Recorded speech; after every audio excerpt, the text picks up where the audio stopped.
द्वारका एक ऐसी प्राचीन नगरी है जिसे भगवान श्री कृष्ण ने बसाया था। हिंदू धर्म में द्वारका नगरी को 7 सबसे प्राचीन नगरी में से एक माना जाता है। बाकी 6 नगर है मथुरा, हरिद्वार, काशी, अवंतिका, कांचीपुरम और अयोध्या। कुछ लोग द्वारका को द्वारावती, कुशस्थली, आनर्तक, ओखा मंडल, गोमती, द्वारका, चक्रतीर्थ, अनद्वीप और वाणी दुर्ग के नाम से भी जानते हैं। इस शहर के चारों ओर बहुत लंबी दीवारें थी, जिसमें कई द्वार थे। कई द्वार होने की वजह से इस नगरी का नाम द्वारका पड़ा। परंतु अब यहाँ पे सवाल उठता है कि श्री कृष्ण की मृत्यु के बाद यहाँ अचानक ऐसा क्या हुआ कि यह पूरी नगरी जलमग्न हो गई।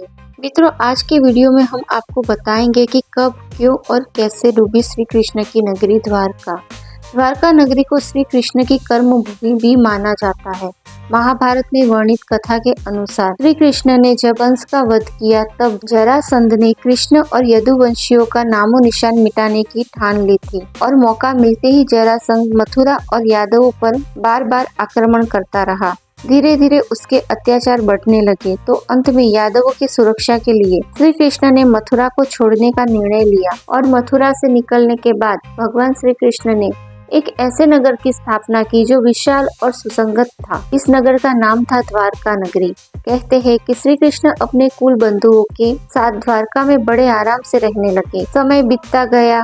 36 साल तक राज करने के बाद और श्री कृष्ण की मृत्यु के बाद द्वारका नगरी समुद्र में समा गई। पौराणिक ग्रंथों में द्वारका के समुद्र में विलीन होने से जुड़ी 2 कथाओं का विवरण मिलता है। पहला माता गांधारी द्वारा श्री कृष्ण को दिया गया श्राप और दूसरा ऋषियों द्वारा श्री कृष्ण पुत्र शाम को दिया गया श्राप। कथा के अनुसार महाभारत युद्ध में कौरवों पर विजय प्राप्त करने के पश्चात जब युधिष्ठिर का हस्तिनापुर के राजमहल में राज तिलक हो रहा था, तब कौरवों की माता गांधारी ने अपने 100 पुत्र के वध और महाभारत के लिए श्री कृष्ण को दोषी ठहराते हुए उन्हें श्राप दिया कि जिस प्रकार कौरव के वंश का नाश हुआ है, ठीक उसी प्रकार यदु वंश का भी नाश होगा। जबकि दूसरी कथा के अनुसार महाभारत युद्ध के 36 वर्ष के पश्चात द्वारका में तरह तरह के अपशकुन होने लगे। तब एक दिन महर्षि विश्वामित्र, गणों, नारद आदि द्वारका आए। वहाँ यादव कुल के नवयुवकों ने उनके साथ परिहास करने का सोचा। इसके लिए वे श्री कृष्ण के पुत्र शाम को स्त्री वेश में ऋषियों के पास ले गए और कहा कि ये स्त्री गर्भवती है। आप लोग बताइए कि इसके गर्भ से क्या उत्पन्न होगा। नवयुवकों के ऐसा कहने पर ऋषिगण ध्यान करने लगे और जब उन्हें पता चला कि उनके सामने सभी जिसे स्त्री बता रहे हैं वो वास्तव में एक पुरुष है, तो उन लोगों को बड़ा क्रोध आया और उन्होंने नवयुवकों को कहा कि तुम लोगों ने हमारा अपमान किया है, इसलिए श्री कृष्ण का ये पुत्र एक लोहे के मुसल को जन्म देगा, जिससे तुम लोग समस्त कुल का संहार करोगे। उस मुसल के प्रभाव से केवल श्री कृष्ण और बलराम ही बच पाएंगे। उधर श्री कृष्ण को जब ये बात पता चली तो उन्होंने कहा कि ये बात अवश्य सत्य होगी। ऋषियों के श्राप के प्रभाव से दूसरे ही दिन सामने मुसल को जन्म दिया। जब ये बात राजा उग्रसेन को पता चली तो उन्होंने मुसल को चुराकर समुद्र में फिकवा दिया। इसके बाद राजा उग्रसेन व श्री कृष्ण ने नगर में घोषणा करवा दी कि आज से कोई भी यदुवंशी अपने घर में मदिरा तैयार नहीं करेगा और यदि ऐसा करता कोई भी व्यक्ति पकड़ा जाएगा तो उसे मृत्यु दंड दिया जाएगा। घोषणा सुनकर द्वारका वासियों ने मदिरा नहीं बनाने का निर्णय किया, परंतु इसके बाद भी द्वारका में भयंकर अपशकुन होने लगे। भयंकर आंधी तूफान होने लगी। चूहे इतने बढ़ गए कि मार्गों पर मनुष्य से ज्यादा चूहे दिखाई देने लगे। उस समय यदुवंशियों को पाप करते शर्म नहीं आती थी। उधर नगर में ऐसे अपशकुनों को होते देख भगवान श्री कृष्ण समझ गए कि कौरवों की माता गांधारी का श्राप सत्य होने का समय आ गया है। उन्होंने देखा कि इस समय वैसा ही योग बन रहा है जैसा महाभारत के युद्ध के समय में बना था। फिर श्री कृष्ण ने यदुवंशियों को तीर्थ यात्रा करने की आज्ञा दी। श्री कृष्ण की आज्ञा से समुद्र के तट पर प्रभास तीर्थ आकर निवास करने लगे। प्रभास तीर्थ पे रहते हुए एक दिन सात्यकी ने आवेश में आकर कृतवर्मा का उपवास उड़ाया और उनका अनादर कर दिया।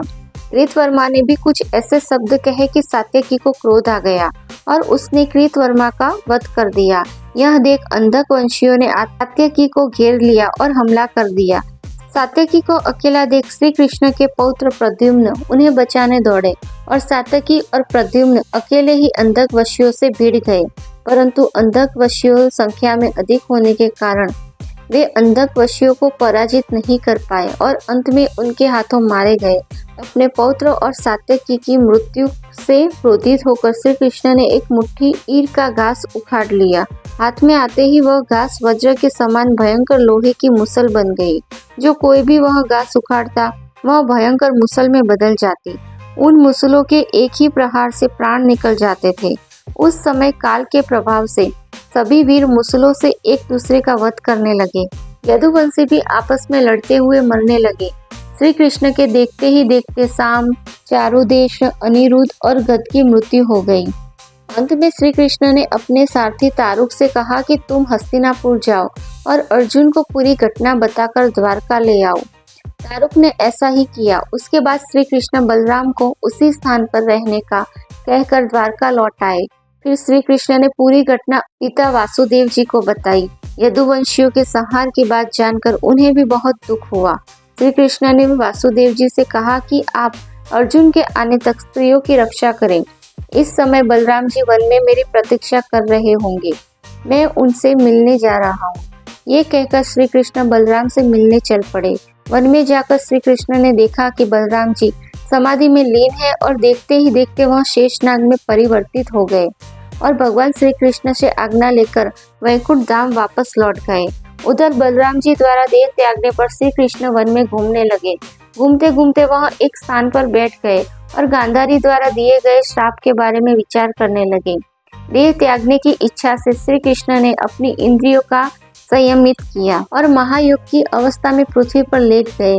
जिस समय भगवान श्री कृष्ण समाधि में लीन थे उसी समय जरा नाम का एक शिकारी हिरणों का शिकार करने के उद्देश्य से वहां आ गया।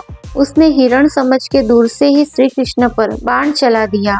बाण चलाने के बाद जब वो अपना शिकार पकड़ने के लिए आगे बढ़ा तो योग में स्थित भगवान श्री कृष्ण को देखकर उसे अपनी भूल पर पश्चाताप हुआ। श्री कृष्ण ने उसे आश्वासन दिया और परम धाम चले गए।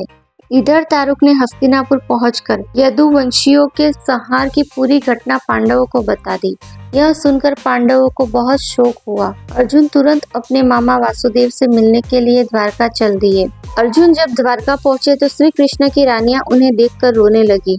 उन्हें रोता देख अर्जुन भी रोने लगे और श्री कृष्ण को याद करने लगे।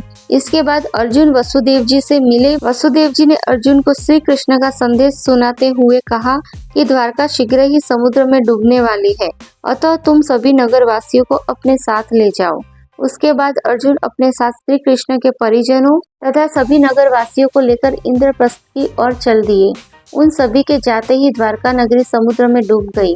यह देखकर सभी को बड़ा आश्चर्य हुआ और 2005 और 2007 में भारतीय पुरातत्व सर्वेक्षण के निर्देशन में भारतीय नौसेना के गोताखोरों ने समुद्र में समाये हुए द्वारका नगरी के अवशेषों को खोज निकाला, जो यह पौराणिक कथा की प्रामाणिकता को साबित कर चुका है। इस खोजी टीम को समुद्र में 560 मीटर लंबी द्वारका की दीवार भी मिली।